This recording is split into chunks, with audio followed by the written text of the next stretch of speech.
दंडवत प्रणाम. एखादी वाईट सवय अचानक लागत नाही. ती हळूहळू आपल्या जीवनाचा भाग बनते. सुरुवातीला आपण विषयांचा वापर करतो, पण एक दिवस असे येते की विषयच आपल्यावर राज्य करू लागतात. आचार प्रकरणातील सूत्रे 6 ते 10 आपल्याला विषयासक्तीचे खरे स्वरूप आणि त्यापासून सावध राहण्याचा अत्यंत महत्त्वाचा उपदेश करतात. आज आपण या गहन सूत्रांचा अर्थ समजून घेणार आहोत. विषयांचा पहिला संपर्क 6वे सूत्र सांगते.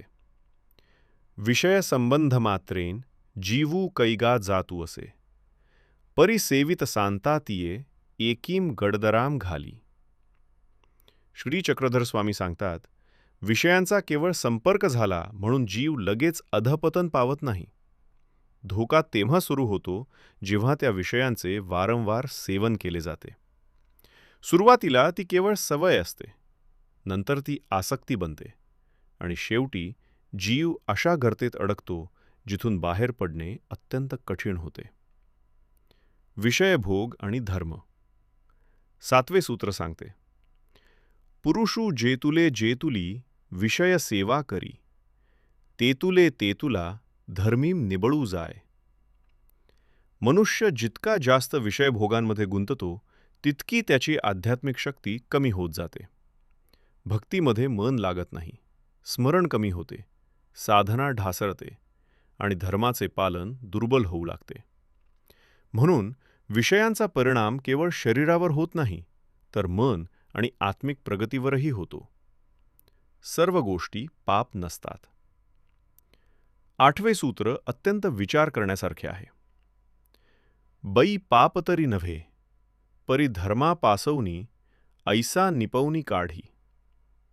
स्वामी येथे एक महत्त्वाचा भेद स्पष्ट करतात. प्रत्येक गोष्ट पाप असेलच असे नाही, पण काही गोष्टी अशा असतात ज्या हळूहळू माणसाला धर्मापासून दूर नेतात. म्हणून एखादी गोष्ट पाप नाही म्हणून ती आध्यात्मिकदृष्ट्या हितकारक असेलच असे नाही. साधकाने नेहमी विचार करावा, ही गोष्ट मला परमेश्वराजवळ नेत आहे की दूर?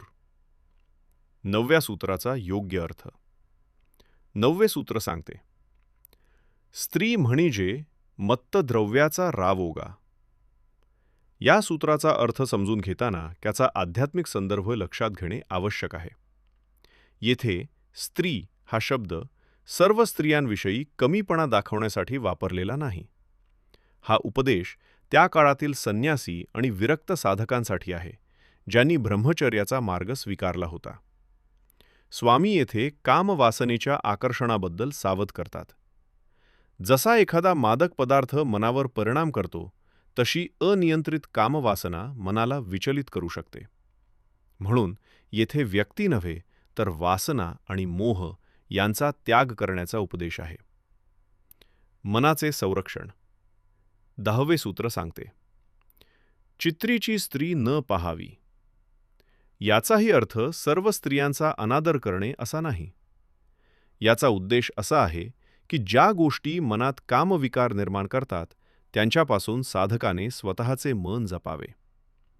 आजच्या काळात हा संदेश अधिक व्यापकपणे लागू होतो. मोबाईल, सोशल मीडिया, अश्लील किंवा विकार निर्माण करणारी दृश्ये, मनाला अस्थिर करणारी कोणतीही सामग्री यापासून दूर राहणे हेच या सूत्राचे आधुनिक आचरण आहे. आजच्या काळातील संदेश या सूत्रांचा अर्थ संसाराचा त्याग करणे नाही, तर मनातील विकारांचा त्याग करणे आहे. महानुभाव पंथ प्रत्येक व्यक्तीचा सन्मान शिकवतो, परंतु त्याचबरोबर मनाला विकारांकडे ओढणाऱ्या कोणत्याही आकर्षणापासून सावध राहण्याचाही उपदेश करतो. आचार म्हणजे बाह्य जगापासून पडून जाणे नव्हे, तर स्वतःच्या मनावर विजय मिळवणे. तात्विक संदेश या 5 सूत्रांचा मुख्य संदेश असा आहे. विषयांचा वारंवार संग जीवाला बंधनात अडकवतो. विषयभोगामुळे धर्मातील स्थिरता कमी होते. प्रत्येक गोष्ट पाप नसली तरी ती धर्मापासून दूर नेऊ शकते. कामवासना ही साधकासाठी मोठी परीक्षा आहे. मनाला विकार निर्माण करणाऱ्या गोष्टींपासून सावध राहणे हा खरा आचार आहे. फ्लो टू रिमेंबर आचार सूत्रे 6 ते 10. लक्षात ठेवण्यासाठी विषयांचा संग, गर्तेत पडणे, धर्म दुर्बल होणे, धर्मापासून दूर जाणे, कामविकारापासून सावध राहणे, मनाचे संरक्षण. मेमरी फॉर्म्युला: विषयसंग, आसक्ती, धर्मदुर्बलता, मोह, मनाचे संरक्षण. कंक्लुजन: आचार प्रकरणातील ही सूत्र आपल्याला शिकवतात की आध्यात्मिक पतन एका दिवसात होत नाही. ते विषयांच्या छोट्या आकर्षणापासून सुरू होते, आसक्तीत बदलते आणि शेवटी साधकाला धर्मापासून दूर नेते. म्हणून श्री चक्रधर स्वामी बाह्य जगाचा नव्हे तर मनातील मोह आणि विकारांचा त्याग करण्याचा उपदेश करतात. मन शुद्ध राहिले तर परमेश्वर प्राप्तीचा मार्ग अधिक सुकर होतो. तुमच्या मते या सूत्रांमधील सर्वात महत्त्वाची शिकवण कोणती आहे? विषयसंगापासून सावध राहणे, धर्मापासून दूर नेणाऱ्या सवयी ओळखणे, की मनाचे संरक्षण करणे? तुमचे विचार कमेंट्समध्ये नक्की सांगा. महानुभाव पंथाचा इतिहास, ब्रह्मविद्या आणि लीळा चरित्राचे गूढ रहस्य सोप्या भाषेत समजून घेण्यासाठी महानुभाव ज्ञानगंगा चॅनलला सबस्क्राईब करा.